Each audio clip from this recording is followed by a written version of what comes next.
Hello বন্ধুরা, আপনারা দেখছেন English with Ishaq YouTube channel, আর আমি আপনাদের সঙ্গে ইশাক। আজকে দেখাবো যে ন্যাস 2021 এর পক্ষ থেকে যে সার্ভেটা চলছে সারা ইন্ডিয়াব্যাপী, তার মধ্যে পশ্চিমবঙ্গেতে কিন্তু এই সার্ভে চলছে। এই উদ্দেশ্যে পশ্চিমবঙ্গের বিভিন্ন স্কুলেতে ক্লাস 10-এ সার্ভে করার জন্য ন্যাসের পক্ষ থেকে যে প্রশ্ন দেওয়া হয়েছে ইংরাজি সাবজেক্টের, সেই ইংরাজি সাবজেক্টের প্রশ্নের সঠিক উত্তরগুলো নিয়ে আলোচনা করব। ভিডিওটি অবশ্যই পুরোটা দেখবে সঠিক উত্তরটা বুঝে নেওয়ার জন্য। অন্য কোনো ভিডিওর দ্বারা পরিচিত না হয়ে সঠিক উত্তর পাওয়ার জন্য কিন্তু এই ভিডিও পুরোটাই দেখতে হবে এবং বুঝে নিতে হবে কোন অপশানটা সঠিক হবে, কোনটা ভুল আছে, কেন আছে, পুরো ব্যাখ্যা কিন্তু এই ভিডিওতে করা হয়েছে। তবে ভিডিও শুরু করার আগে একটা ছোট্ট রিকোয়েস্ট আছে, যারা এখনও চ্যানেলটি সাবস্ক্রাইব করেননি তাড়াতাড়ি চ্যানেলটিকে সাবস্ক্রাইব করে পাশে থাকা বেল বাটনটি প্রেস করে নোটিফিকেশান অন করুন এই ধরনের ন্যাসের পক্ষ থেকে দেওয়া অন্যান্য সাবজেক্টের বা অন্যান্য ক্লাসের আরও ভিডিও পাওয়ার জন্য। তাহলে শুরু করা যাক। MCQ adaptation package English class 10 for question number 1 and 2 choose the sentences that are grammatically correct. অর্থাৎ নিচের যে সেন্টেন্সটা কোনটা সঠিক, গ্রামাটিক্যালি কারেক্ট, অর্থাৎ ব্যাকরণের দিক থেকে, গ্রামারের দিক থেকে সঠিক, সেটা নির্বাচন করতে হবে। Question number 1, I didn't knew this would happen.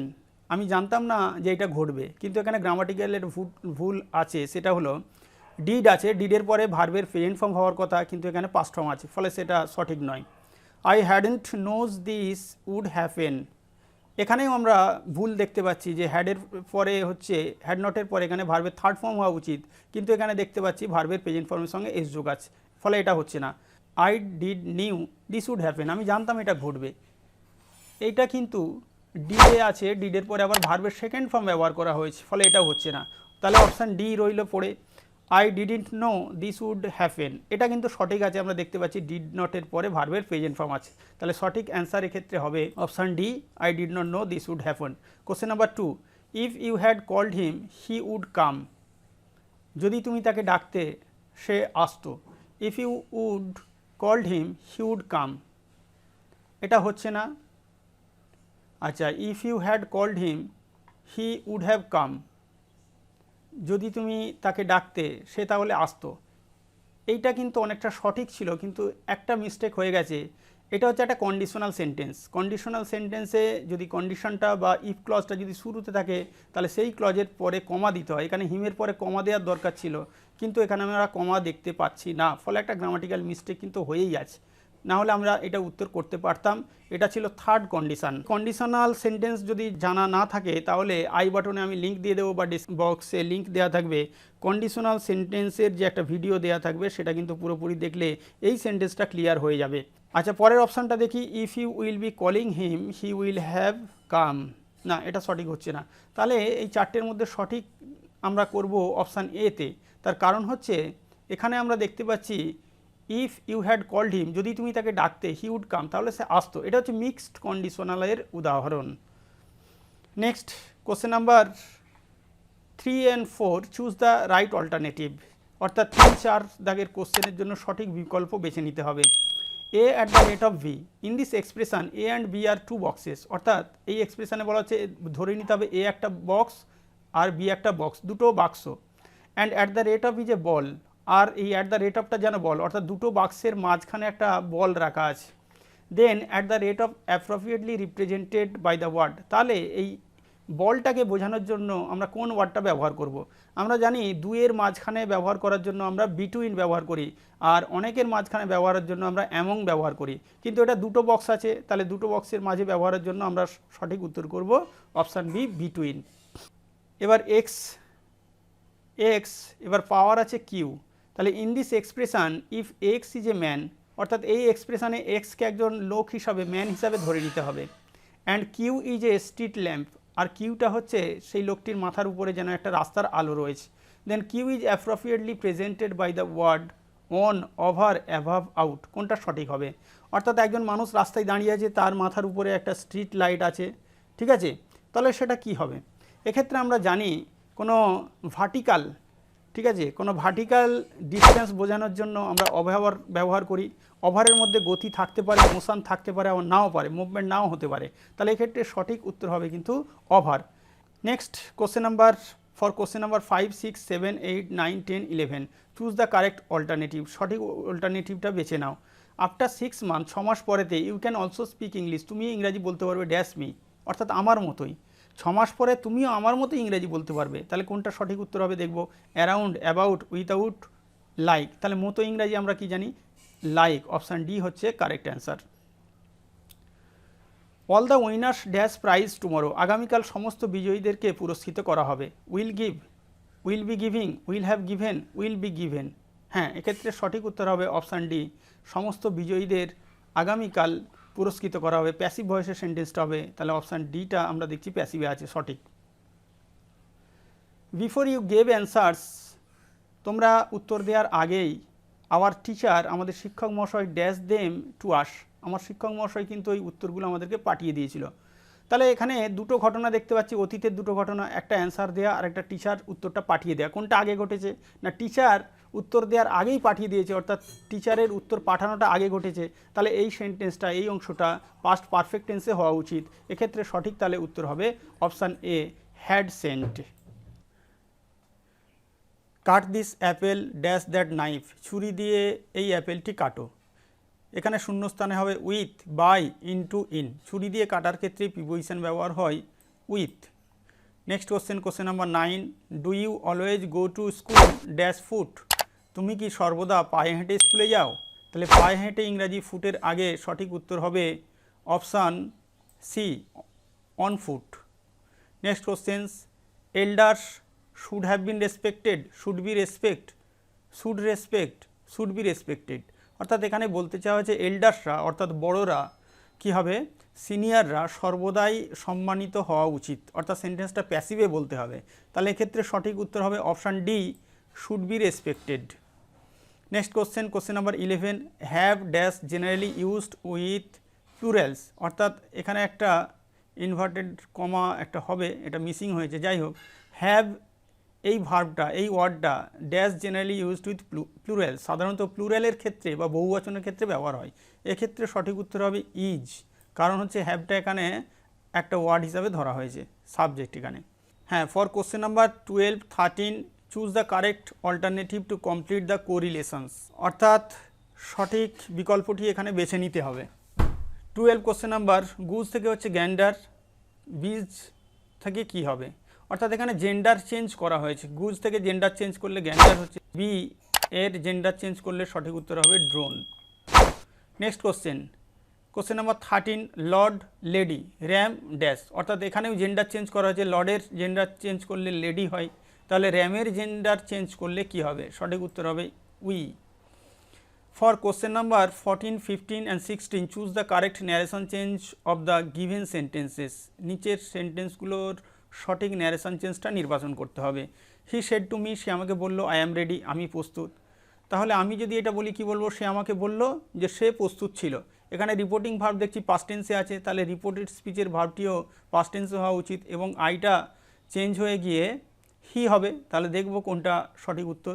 He told me that he is ready, এটা হচ্ছে না যেহেতু এখানে ইজ আছে। He told me that he was ready, সে আমাকে বলল যে সে প্রস্তুত ছিল। হ্যাঁ, আমরা সঠিক উত্তর পেয়ে গেছি, সঠিক উত্তর হবে হি told me that he was ready. Said to থাকলে টোল্ড করে নিতে হয়, টোল্ড করা হয়েছে, এখানে আইটা চেঞ্জ হয়ে হি হয়েছে আর অ্যামটা চেঞ্জ হয়ে ওয়াজ হয়ে গেছে, যেহেতু এখানে রিপোর্টিং ভার্ব পাস্টে আসে। Next question number 15, they said, তারা বলল we can not live without oxygen, আমরা অক্সিজেন ছাড়া বাঁচতে পারি না, অর্থাৎ অক্সিজেন ছাড়া বাঁচতে পারি না। এই যে কোটেশনটা, এটা হচ্ছে ইউনিভার্সাল ট্রুথ, সার্বজনীন সত্য, সকলের ক্ষেত্রেই প্রযোজ্য। সুতরাং কোনো রকম কোনো চেঞ্জ হবে না, জাস্ট এখানে দ্যাট বসবে আর ডাব্লিউটা ক্যাপিটাল আছে, স্মল লেটার হয়ে যাবে। দেখবো আমরা তাহলে কোনটা সঠিক হচ্ছে। They said that we can not live without oxygen, আমরা সঠিক উত্তরটা পেয়ে গেছি, এটাই হবে সঠিক answer. Next question, Rahul said to me, Rahul আমাকে বলল উই আর মর্টাল, আমরা মরণশীল, অর্থাৎ আমাদের সকলকেই মরতে হবে। এটাও হচ্ছে একটা ইউনিভার্সাল ট্রুথ, ফলে কোনো চেঞ্জ হবে না, দ্যাট বসবে। তাহলে আমরা দেখে নেব কোনটা সঠিক। Rahul said to me that we are mortal, Rahul বলল যে আমরা মরণশীল। Rahul says to me that we are mortal, Rahul said to me that we all are mortal, এখানে অলটা এক্সট্রা যোগ করা হয়েছে, ফলে এটা হচ্ছে না। Rahul said to me that he and I R mortal, he and I subject change করা হয়েছে, তাহলে এটা হচ্ছে না। তাহলে সঠিক উত্তর এক্ষেত্রে হবে, সঠিক উত্তর হবে option A, Rahul said to me that we are mortal. Question number 17 and 18, choose the correct voice change of the given sentences. নিচের সেন্টেন্সগুলোর সঠিক ভয়েস চেঞ্জটা আইডেন্টিফাই করতে হবে। সাহিল শর্মা মেক্স টি, সাহিল শর্মা চা তৈরি করে, তাহলে আমরা ভয়েস চেঞ্জ করলে এটা কী পাবো, টিটা এদিকে এসে যাবে। মেক্স আছে ভার্বের প্রেজেন্ট ফর্ম, প্রেজেন্ট ইনডেফিনিট টেন্সে আছে, অর্থাৎ ইজ আসবে, ভার্বের থার্ড ফর্ম হবে, আর বাই সাহিল শর্মা, তাহলে দেখবো কোনটা হচ্ছে। Tea is made by Sahil Sharma, আমরা সঠিক উত্তর পেয়ে গেছি, তাহলে এটাই হবে সঠিক উত্তর। My friends are watching the match, আমার বন্ধুরা সঠিক ম্যাচ দেখছে, তাহলে এক্ষেত্রে ভয়েস চেঞ্জ করলে কী হবে, দ্য ম্যাচ সাবজেক্ট হয়ে যাবে, আর ওয়াচিং আছে, তাহলে আর থাকলে আর বিং হয়, অর্থাৎ একটা বিং যোগ হবে, আর ওয়াচের থার্ড ফর্ম হবে, বাই মাই ফ্রেন্ডস হবে, দেখবো কোনটা সঠিক উত্তর। The match is watched by my friend, এখানে একটা বিং আসার কথা ছিল, যেহেতু এখানে আইএনজি আছে, এটা হচ্ছে না, তাহলে পরেরটা দেখবো। The match had being watched, এখানে তো হ্যাড নেই, হ্যাড আনা হয়েছে, তাহলে এটা হচ্ছে না। The match is being watched by my friend, হ্যাঁ এবারে কিন্তু সঠিক উত্তরটা আমরা পেয়ে গেছি। The match is being watched, is আছে, আর আছে এখানে, যেহেতু ম্যাচটা সিঙ্গুলার তাহলে ইজ হয়ে যাবে এটা, তাহলে এটা সঠিক। The match is being watched by my friends. Question number 19, 20 and 21, the sentences are divided into 4 parts, সেন্টেন্সগুলো 4টে ভাগে ভাগ করা হয়েছে। Mark the part that has error, যে অংশে এরর আছে, ভুল আছে, সেটাকে আইডেন্টিফাই করতে হবে। ইফ দ্য সেন্টেন্সে হ্যাজ নো এরর্স, যদি কোনো এরর্স বা ভুল না থাকে তাহলে অপশান ডিটা চুজ করতে হবে। দেখে নেওয়া যাক। I did not know where they were going, nor could I understand why had they left so soon. I did not know, আমি জানি না, হোয়ার দে ওয়ার গোয়িং, তারা কোথায় যাচ্ছিল, নর কুড আই আন্ডারস্ট্যান্ড, আমি বুঝতেও পারলাম না, হোয়াই কেন, had they left so soon, কেন তারা শীঘ্রই চলে গেল। এক্ষেত্রে একটা ভুল আছে দেখতে পাচ্ছি, এই জায়গাতে আমরা এখানে যেহেতু ইন্টারোগেটিভ নেই, এটা যেহেতু অ্যাসার্টিভে আছে, ফলে এইখানে হওয়া উচিত ছিল why they had left so soon, কেন তারা শীঘ্রই চলে গেল সেটা বুঝতে পারছি না, আর এখানে তো ইনভার্সন করা আছে, ফলে এখানে আর কোনো প্রয়োজন ছিল না, তাহলে এই ক্ষেত্রে ভুল আছে, অপশান সিতে ভুল আছে এটা। 20, he walked 5 miles which are generally a great distance, সে 5 মাইল হেঁটেছিল, যেটা প্রকৃতপক্ষেই ছিল একটা বড় ডিস্টেন্স, দূরত্ব। For a man like him, তার মতো একজন মানুষের পক্ষে, who is not only old but also ill, অর্থাৎ তার মতো একজন বৃদ্ধ এবং অসুস্থ মানুষের ক্ষেত্রে যে 5 মাইল হাঁটাটা একটা বিশাল দূরত্ব ছিল। এখানে আমরা সহজেই ভুলটা আইডেন্টিফাই করতে পারি, অপশান এতে ভুল আছে, তার কারণ হচ্ছে he walked 5 miles which are really a great distance, এখানে হওয়া উচিত ছিল which is really a great distance. 5 miles 5 mile হলেও একটাই মাত্র দূরত্ব বোঝাচ্ছে, এখানে দেখতে প্লুরাল হলেও যেহেতু দূরত্ব একটাই দূরত্ব বোঝাচ্ছে, তাই এখানে ইজ হওয়া উচিত ছিল, কিন্তু এখানে আর দিয়েছে, তাহলে এই ক্ষেত্রে ভুলটা আছে, অপশান এতে ভুল আছে, এটা আইডেন্টিফাই করতে হবে। Now it can be easily said that the population of this city is greater than any other city in India. Now it can be easily said, এখন খুব সহজেই বলা যেতে পারে দ্যাট যে the population of this city, এই শহরের জনসংখ্যাটা is greater, অনেক বেশি বা বৃহত্তর, দ্যান এনি আদার সিটি, অন্য যে কোনো শহরের থেকে ইন ইন্ডিয়া, ভারতবর্ষে। আপাত দৃষ্টিতে মনে হবে যে এই সেন্টেন্সে কোনো এরর নেই বা ভুল নেই, কিন্তু একটু ভুল আছে, সেটা হলো অপশান সিতে ভুল আছে, এই জায়গাতে ভুল আছে। দ্যানের পরে এখানে যোগ করা দরকার ছিল than that of any other city, তার কারণ হচ্ছে শহর একই সেম যখন জিনিসের মধ্যে যখন কম্প্যারিজন করা হয় তখন দ্যান দ্যাট অফ বসাতে হয়, দ্যানের পরে দ্যাট অফ বসাতে হয়, কিন্তু এখানে শহরের জনসংখ্যা, সেই জনসংখ্যাটাকেই কম্পেয়ার করা হচ্ছে, অর্থাৎ একই জিনিস, কিন্তু এখানে দ্যানের পরে দ্যাট অফ নেই, সেই জন্য ভুলটা হচ্ছে এই অপশান সিতে ভুল আছে, তাহলে অপশান সিটা আইডেন্টিফাই করতে হবে। For question number 22, 23, 24, choose the correct sequence of the following sentences, তাহলে এখানে সেন্টেন্সগুলো এলোমেলো করে দেওয়া হয়েছে, সঠিক সিকোয়েন্স বা ক্রম কোনটার পরে কোনটা হবে সেটা নির্বাচন করতে হবে। আমরা দেখে নেব কোশ্চেন নাম্বার 22-তে।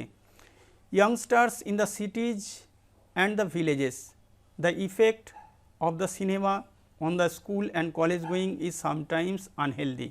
একটু ভাবনা চিন্তা এটা করে দেখে নিতে হবে কীরকম হবে। হ্যাঁ, এক্ষেত্রে সঠিক উত্তরটা হবে এইরকম, সেন্টেন্সটা এইরকম হবে, the effect of the cinema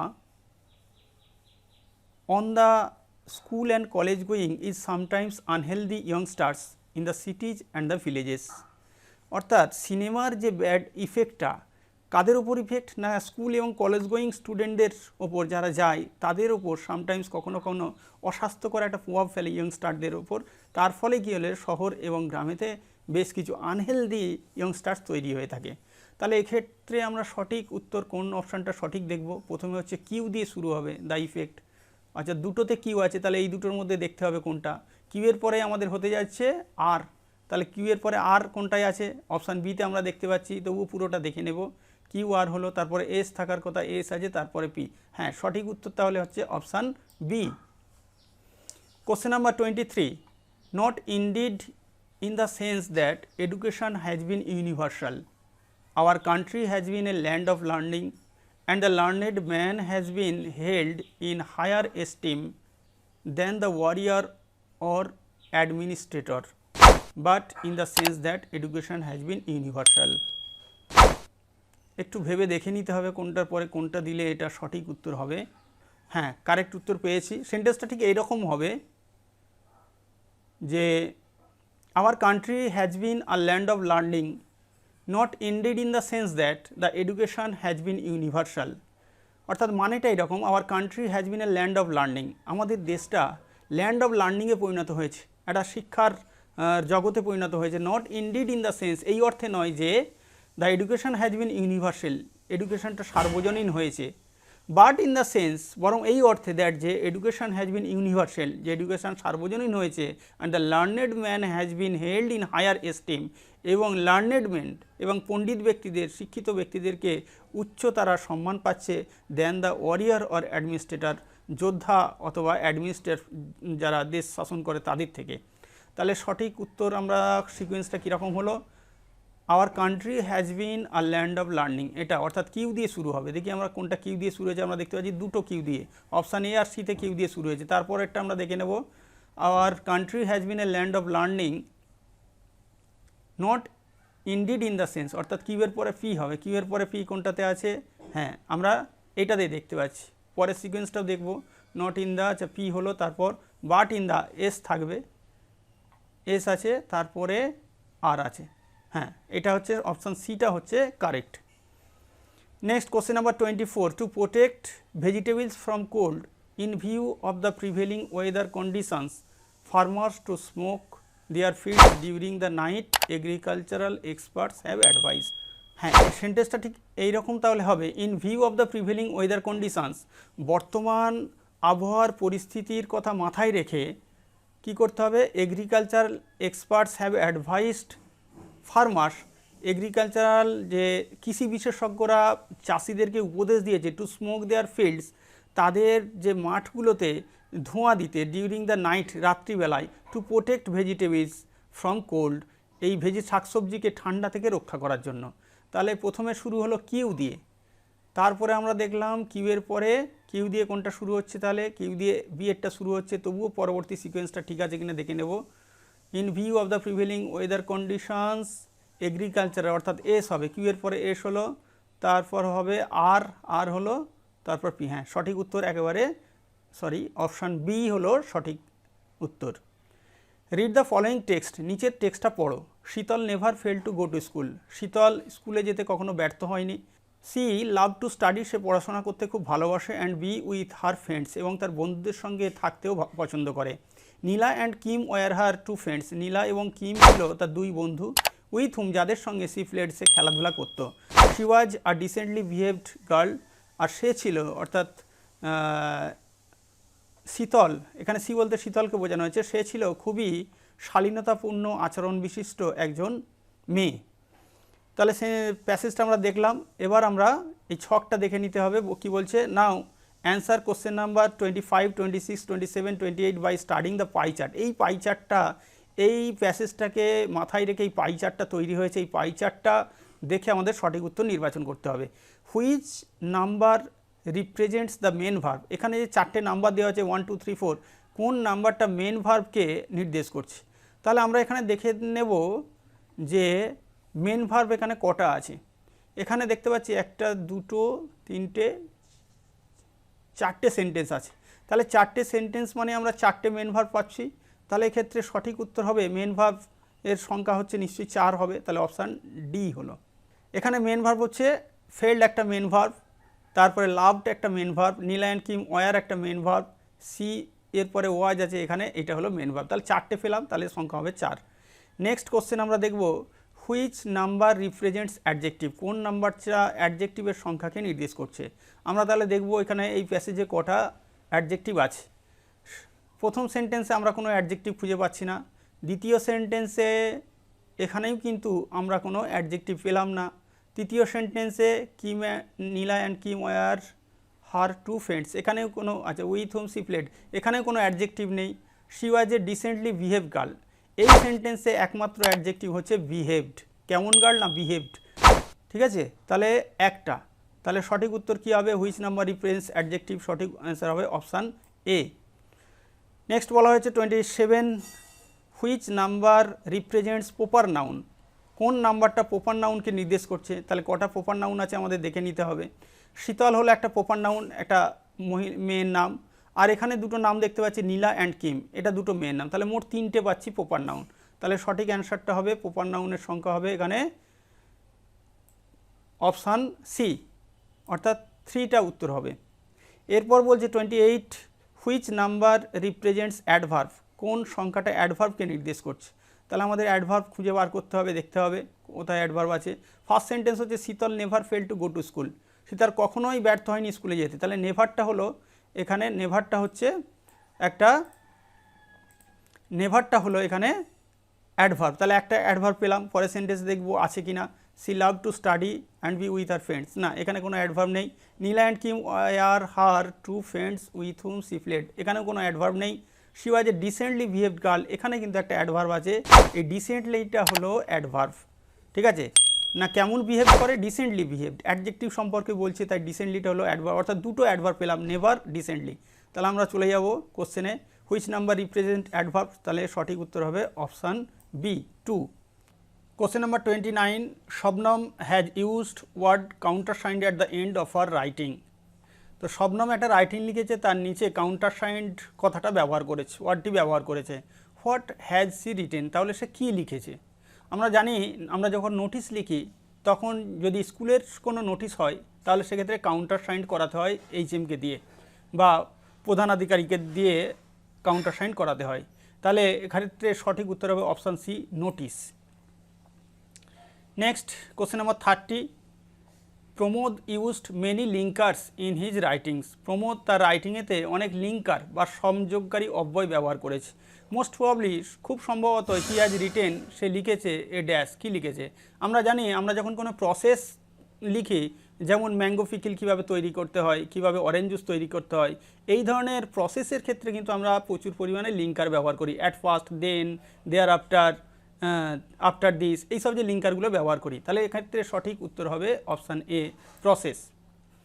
next read the comprehension, নিচের এই কম্প্রিহেনশনটা পড়ো for question number 31, 32, 33, 34, 35 read the passage carefully, অর্থাৎ এই প্যাসেজটাকে কেয়ারফুলি পড়তে হবে, তারপর 31, 32, 33, 34, 35 দাগের উত্তরগুলো করতে হবে। তাহলে আমরা প্যাসেজটা পড়ে নিই। A bunch of class 10 students, একদল ক্লাস 10-এর ছাত্রছাত্রীরা টুক হোম লেসন্স, বাড়ির কাজ নিয়েছিল, on how to stay safe, কীভাবে বাড়িতে নিরাপদে থাকতে হবে, ডিউরিং লাইটনিং অ্যান্ড স্টর্ম, ঝড় বৃষ্টি এবং বজ্রবিদ্যুতের সময়তে। Kolkata cloud chasers, a group of professionals who love to track, photograph and document storm and clouds, অর্থাৎ কলকাতা ক্লাউড চেসার নামক একটা গ্রুপ অফ প্রফেশনালস, অর্থাৎ একদল প্রফেশনাল ব্যক্তি, হু লাভ টু ট্র্যাক, যারা ট্র্যাক করতে চায়, ফটোগ্রাফ নিতে চায়, ডকুমেন্ট তৈরি করতে চায়, স্টর্ম অ্যান্ড ক্লাউডসের উপর, কন্ডাক্টেড এ সেশন, একটা সেশন বা আলোচনা চক্র বা একটা সভার আয়োজন করেছিল, উইথ স্টুডেন্টস, ছাত্রছাত্রীদের সঙ্গে, of Mahadevi Birla world academy, Mahadevi Birla world academy নামক স্কুলের ছাত্রছাত্রীদের সঙ্গে, অন থার্সডে, বৃহস্পতিবার। The students were shown photograph, ছাত্রছাত্রীদেরকে ফটোগ্রাফ দেখানো হয়েছিল অফ ক্লাউডস, মেঘের, in the city and outside, শহরের এবং শহরের বাইরের। The expert advice the student, ছাত্রছাত্রীদের বিশেষজ্ঞরা উপদেশ দিয়েছিল টু স্টে ইনডোর্স, বাড়ির ভেতরে থাকতে, আনপ্লাগ ইলেকট্রনিক গেজেটস, ইলেকট্রনিক যে জিনিসপত্র যেগুলো সব ইলেকট্রিকে চলে সেগুলো প্লাগগুলো খুলে দিতে বলেছিল বোর্ড থেকে, and not to stand under a tree, এবং গাছের তলায় না থাকতে, হোয়েন লাইটনিং স্ট্রাইকস, যখন বজ্রবিদ্যুৎ হবে। There has been two recent lightning deaths in the city, শহরে সম্প্রতি দুটো বজ্রবিদ্যুতে মৃত্যুর ঘটনা ঘটেছে। দেবব্রত পাল এজে 21 ইয়ার্স, 21 বছর বয়সে দেবব্রত পাল ডায়েড, মারা গিয়েছিল after he was struck a volt of lightning, মুহুর্মুহু বজ্রবিদ্যুতে, ডিউরিং ক্রিকেট প্র্যাকটিস, যখন সে ক্রিকেট অনুশীলন করছিল অ্যাট বিবেকানন্দ পার্কেতে ইন জুন মাসেতে। অজয় মল্লিক এজে 27 ইয়ার্স, অর্থাৎ 27 বছর বয়সী Ajay Mallick, was struck by lightning, বজ্রবিদ্যুতের আক্রান্ত হয়েছিল অন দ্য ময়দানেতে ইন জুলাই মাসে। Nupur Ghosh the vice principal of the স্কুলের যে ভাইস প্রিন্সিপাল বা সহকারী অধ্যক্ষ বা অধ্যক্ষা নূপুর ঘোষ, তো তিনি কি করেছেন, তিনি বক্তব্য রেখেছিলেন about the usefulness of such interaction, এই রকম যে সভা বা কথোপকথন, যে কমিউনিকেশনের প্রয়োজনীয়তাটা কি, কতটা গুরুত্বপূর্ণ, এই নিয়ে তিনি বক্তব্য রেখেছিলেন। তিনি বলেছিলেন দ্যাট যে such interactions were important for children, এই ধরনের ইন্টারাকশান বা সভা বা কথোপকথন খুবই গুরুত্বপূর্ণ শিশুদের জন্য, সো দ্যাট যাতে করে দে বিকাম প্রিপেয়ার্ড, তারা প্রস্তুত হতে পারে to deal with the dangers of lightning and storms in real life, বাস্তব জীবনে যাতে করে ঝড় বৃষ্টি বজ্রবিদ্যুতের সঙ্গে তারা মোকাবিলা করতে পারে বা যে বিপদগুলো আসতে পারে তার সাথে মোকাবিলা করতে পারে, সেই জন্য। Debashree Dasgupta who was the main speaker, Debashree Dasgupta যিনি ছিলেন প্রধান বক্তা, অ্যাড্রেসড অ্যান অডিয়েন্স, তো শ্রোতাদেরকে তিনি সম্বোধন করেছিলেন, বলেছিলেন অফ 210 স্টুডেন্টস, যে শ্রোতাদের সংখ্যা ছিল 210 ছাত্রছাত্রী, অ্যান্ড আক্সেম, এবং ওই 210 ছাত্রছাত্রীকে তিনি তাদেরকে বলেছিলেন to play the role of teacher, শিক্ষকের ভূমিকা পালন করতে, টু দেয়ার পেরেন্টস, তাদের বাবা মার কাছে, ব্রাদার্স ভাইদের কাছে, অ্যান্ড সিস্টার বোনেদের কাছে, হোয়েন দেন গো হোম, যখন তারা এই ইন্টারাকশান বা এই সভা থেকে বাড়ি ফিরবে, অর্থাৎ তারা সেখানে তাদেরকে গিয়ে টিচারের মতো করে শেখাবে। এবারে বলা হচ্ছে চুজ দ্য কারেক্ট অল্টারনেটিভ, সঠিক বিকল্পটি বেছে নাও। দ্য স্টুডেন্টস ওয়ার অফ, অর্থাৎ ছাত্রছাত্রীরা কোন ক্লাসে ছিল, আমরা জানি ক্লাস 10-এর ছাত্রছাত্রী ছিল। দ্য ইন্টারাকশানস ওয়ার হেল্ড অন, ইন্টারাকশানটা অর্থাৎ এই যে সভাটা কবে ঘটেছিল আমরা দেখে নেব। এটা ঘটেছিল, হ্যাঁ, এই যে অন আছে, অন থার্সডে আছে, অন থার্সডেতে এটা ঘটেছিল, তাহলে আমরা সঠিক উত্তর করব থার্সডে, অপশান ডি। নেক্সট হচ্ছে 33, the students belong to Birla academy, world academy, Mahadevi Birla world academy, সঠিক উত্তর আমরা পেয়ে গেছি, সঠিক উত্তর হবে option C, Mahadevi Birla world academy. এই যেখানে আছে যে মহাদেবী বিড়লা ওয়ার্ল্ড একাডেমি আমরা পাচ্ছি এখানে। নেক্সট আমরা কোশ্চেন দেখব 34, দ্য এজ অফ দেবব্রত পাল ওয়াজ, দেবব্রত পালের এজ কত ছিল, 21, 27, 20, 22, আমরা একটু দেখে নিতে চাই কত ছিল দেবব্রত, হ্যাঁ, যে দেবব্রত পাল এজেন 21 ইয়ার্স, তাহলে সঠিক উত্তর আমরা কোনটা করব, option A, 21 years. Next question, the most suitable to the passage, অর্থাৎ এই যে প্যাসেজটা, এই প্যাসেজের উপযুক্ত বা সবচেয়ে উপযুক্ত টাইটেল কোনটা হতে চাই, death of 2 citizens in lightning, অর্থাৎ বজ্রবিদ্যুতে 2জন নাগরিকের মৃত্যু, ন্যাচারাল ডিজাস্টার, প্রাকৃতিক বিপর্যয়, নাকি lessons on lightning for students, অর্থাৎ বজ্রবিদ্যুতের সম্পর্কে ছাত্রছাত্রীদেরকে লেসন দেয়া, পাঠ দেয়া, শিক্ষাদান করা, আর আফটার ইফেক্টস অফ লাইটনিং, অর্থাৎ বজ্রবিদ্যুতের যে পরবর্তী যে ক্ষয়ক্ষতি, এগুলো সম্পর্কে, তাহলে এক্ষেত্রে সঠিক উত্তর হবে option C, lessons on lightning for students, ছাত্রছাত্রীদের জন্য বজ্রবিদ্যুতের পাঠ। আর কোনো কোশ্চেন নেই, ভিডিওটা এখানেই শেষ হলো। ভিডিওটা যদি অবশ্যই ভালো লাগে এবং কাজে আসে, তোমরা অবশ্যই ভিডিওটা লাইক করবে, কমেন্ট করবে এবং যত পারো শেয়ার করবে, এবং সেই সঙ্গে চ্যানেলটিকে অবশ্যই কিন্তু সাবস্ক্রাইব করতে ভুলবেন না, এই ক্লাস 10 বা অন্যান্য ক্লাসের ন্যাসের আরও প্রশ্নের উত্তর পাওয়ার জন্য। ধন্যবাদ।